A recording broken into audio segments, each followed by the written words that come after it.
Ya estamos grabando. Sí. Bien. Entonces yo ahora te hago la entrevista. Buenas tardes, Juan Carlos Pérez.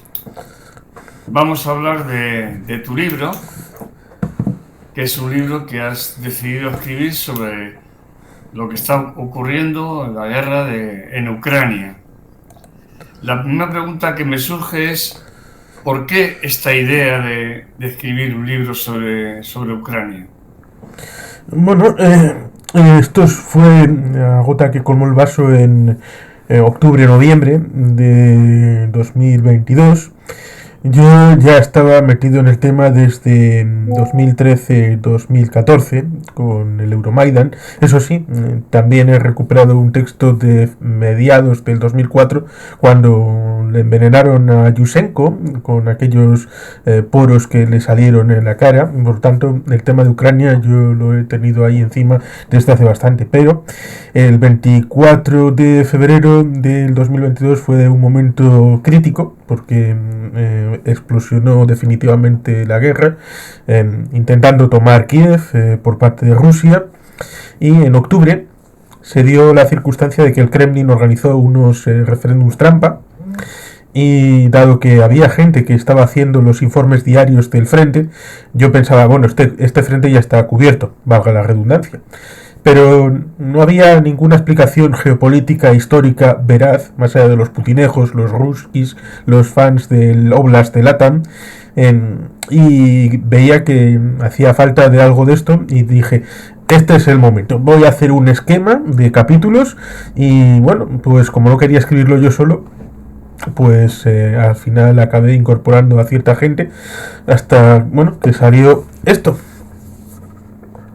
Guerra en Ucrania, se titula. Sí, guerra en Ucrania, que motivó que Ucrania prevaleciera y Rusia fracasara. Ese es el texto, 178 páginas al final, y explica en buena medida desde finales del siglo XIX, Primera Guerra Mundial, Segunda Guerra Mundial, Guerra Fría, todos los pasos que llevaron a Ucrania a ser libre, independiente, en el Memorándum de Budapest de 1994, y todo lo que sucedió con Putin, que bueno, pues al final ha pensado que no le bastaba solo con Belarus y Lukashenko, sino que quería un poquito más, y ahí estaba Ucrania.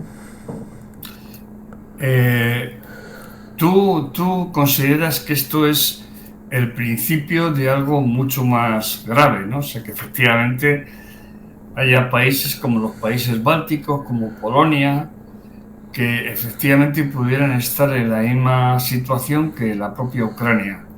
¿Tú consideras que ese peligro es real? Bueno, por poder existir, puede existir, pero tienen la salvaguarda de que son miembros de la Unión Europea y de la OTAN, y por tanto las cláusulas de seguridad que existen en ambas organizaciones, porque no solamente es en la OTAN el artículo 5 y 6, sino también en la Unión Europea de asistencia mutua, pues evidentemente garantizan una posibilidad menor de tener uno de estos problemas. Pero evidentemente el asunto no está ahí, sino en el que nosotros, durante mucho tiempo, la Guerra Fría, no hemos sido nosotros solos, también Taiwán, Corea del Sur, Singapur, en todos estos países asiáticos que también se han centrado en la economía, en comerciar, en vender, comprar, y tener todo esto centrado en el ámbito civil, y olvidar el tema militar, porque allí también los Estados Unidos respaldaban el paraguas nuclear, respaldaban la seguridad, tenían bases, tenían todo esto, y por tanto, ¿para qué gastar dinero en defensa cuando ya estamos seguros y estamos protegidos? ¿No? Si vienen los rusos, en este caso era la Unión Soviética, la Guerra Fría, bueno, pues vendrá papá Estados Unidos, nos salvará, quizá haya que contenerles durante unos días hasta que vengan las tropas del séptimo de caballería, y bueno, pues ya no hay ningún problema. Pero evidentemente ahí está Donald Trump para recordarnos que Estados Unidos igual en algún momento se vuelve aislacionista, como ya lo fue entre 2016 y 2020, pero también lo había sido entre 1920 y 1933, que se dedicaron, bueno, fuera del hemisferio occidental, nos vamos a dedicar solamente a invadir México, a invadir Nicaragua, y ya los europeos que les den. Esto Estados Unidos a veces les da por ahí, y los europeos, pues si estamos indefensos, Recuerda lo que les pasó a las ciudades estado italianas en la Edad Media, que se invadían entre ellas, y cuando dejaron de invadirse entre ellas pero seguían teniendo riqueza, pues fueron los franceses, fueron los españoles, fueron los alemanes a intentar conquistarles. Por lo tanto, quien es peritán dulce, al final, si no se defiende...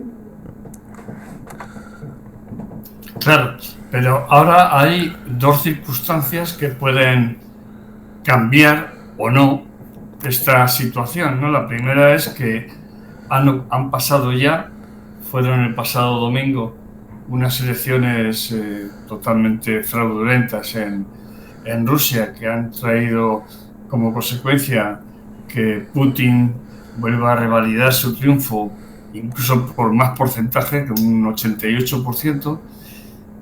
Pero ahora, en noviembre, van a ser las elecciones en Estados Unidos, con un Trump que va lanzado y puede conseguir nuevamente el poder. ¿Cómo analizas estas dos circunstancias?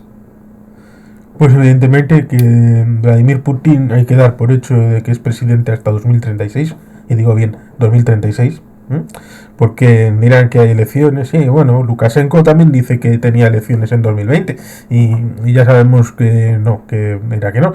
Ya se ha visto bastantes veces, no solamente a soldados yendo puerta por puerta con la urna, y gente votando 7 u 8 veces.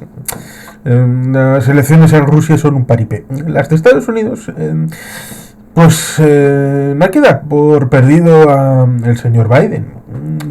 Ya se le ha dado por perdido en 2020 y llegó la cosa al Tribunal Supremo, y en teoría de los 9, 3 habían sido nombrados por Trump, otros 3 habían sido nombrados por otros republicanos y 3 por demócratas. Por lo tanto, en teoría, si siguiéramos un esquema del Estado español, de quien te nombra tiene derecho a decidir lo que tú vayas a votar, entonces Donald Trump habría sido presidente actualmente. Es más, hay una hipótesis que dice que la invasión en Ucrania estaba prevista para el segundo mandato de Donald Trump, y que eso no funcionó porque, como Donald Trump no fue presidente, lo fue ampliando, es decir, no lo hizo en 2021, pero si lo esperaba demasiado más, pues bueno, entonces habría tenido más problemas.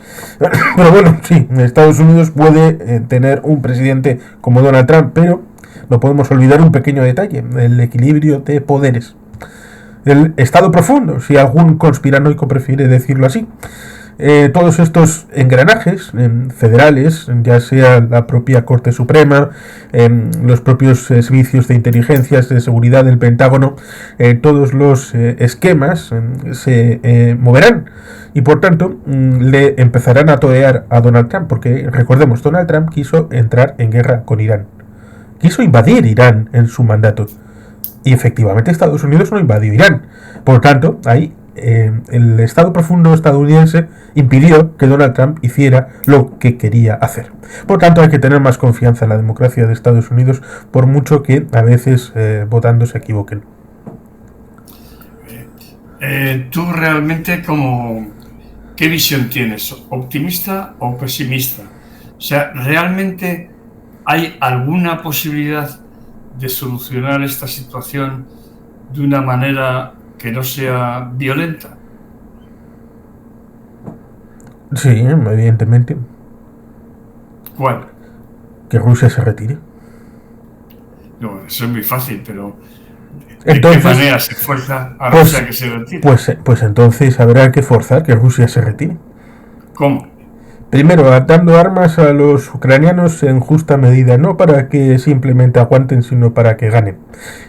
Dando igual, porque muchos han estado preocupados por no humillar a Rusia.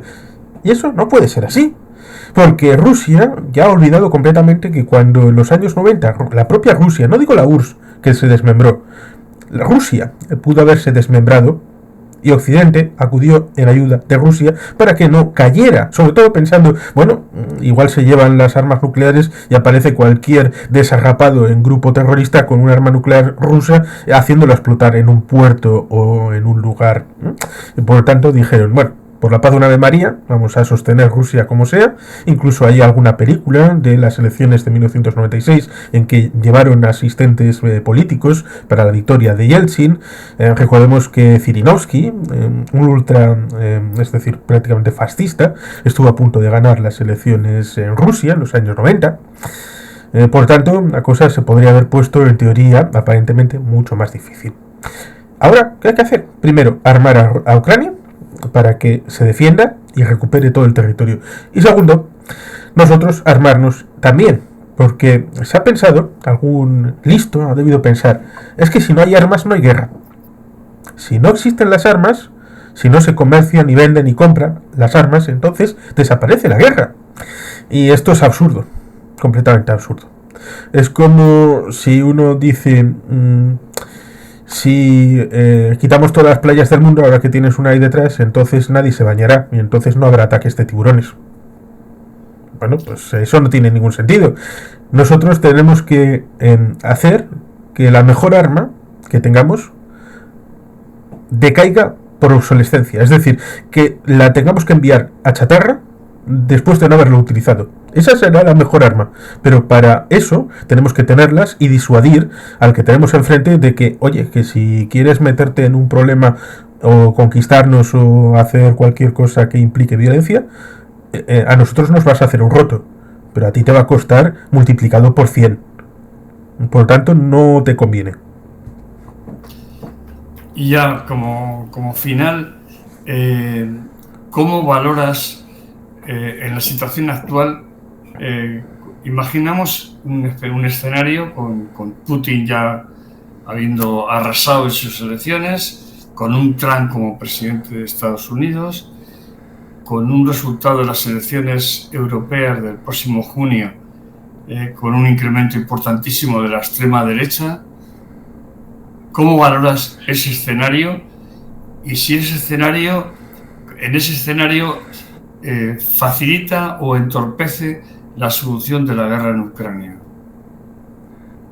Por un lado, también ahí tenemos que recordar que Donald Trump sí es que es presidente, porque esto pueden pasar muchas cosas. Pueden destituir a Donald Trump como candidato, pueden obligar al Partido Republicano a elegir a otra persona, puede Donald Trump ser candidato de una tercera fuerza como independiente. Por lo tanto, no podemos... Pero en el caso de que Donald Trump sea presidente, Donald Trump es bastante voluble, no es fiable. Puede hacerte una cosa un día y hacerte la contraria al día siguiente. Puede decir que ama terriblemente a Donald Trump porque eso le acerca a Putin, y al día siguiente Putin es una mala bestia porque es un tirano. Por tanto, eso... Por otro lado, el tema europeo, las elecciones del 9 de junio. Actualmente hay una tríada que gobierna el Parlamento Europeo, que son socialistas, populares y liberales. Y esto va a seguir teniendo una mayoría absoluta después de las siguientes elecciones. Por tanto, a pesar de que pueda haber o no haber alguna subida de estos partidos de derecha plus plus, por decirlo diplomáticamente, no creo que vaya a influir en la gobernanza europea hasta el punto de cambiar las estructuras, sino que el aguijón con el que entorpecen algunas cosas en el ámbito del Parlamento Europeo y de otras instituciones, pues tenga un altavoz un poquito mayor. Eso es lo que yo preveo. Pero sí, nosotros tenemos que reabrir líneas de suministro de armamento. En España hay algunas que otras, y esto no es algo que haya sido de un partido o de otro. Desde hace 20 años ya han pasado presidentes del PP y presidentes del PSOE. Se ha gastado muchísimo más en otras cosas que en defensa. En defensa se ha bajado el asunto porque era muy impopular, lo mismo que parece que es impopular las energías nucleares, y muchas otras cosas que se guardan debajo del cajón porque es mejor no incomodar a los votantes.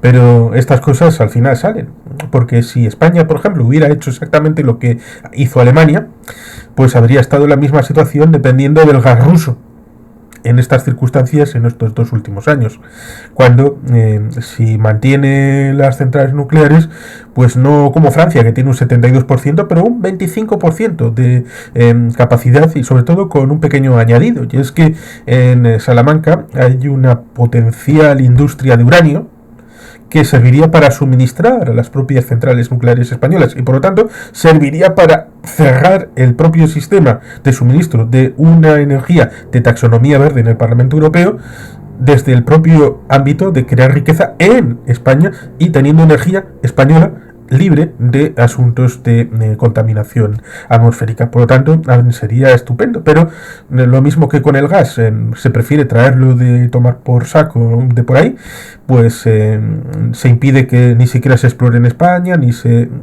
Por lo tanto, son decisiones políticas que hay que superar porque mirando cómo está el patio, cómo está el mundo, pues evidentemente uno no se puede poner trampas en el solitario. Intenta uno tener libertad, pero la libertad no es gratis. Es que te voy a decir a ti que el compromiso político pues te ha costado bastante y por lo tanto si el compromiso individual es costoso, el colectivo pues también. Bueno, pues Juan Carlos Pérez, autor de un interesantísimo libro muy actual, Guerra en Ucrania, que desde F98 recomendamos que sea comprado y leído con interés, ¿no? Muy agradecido por tu presencia en esta radio que siempre estamos intentando promocionar a la gente interesante que escribe cosas interesantes. Muchas gracias, Juan Carlos Pérez. Es que casco.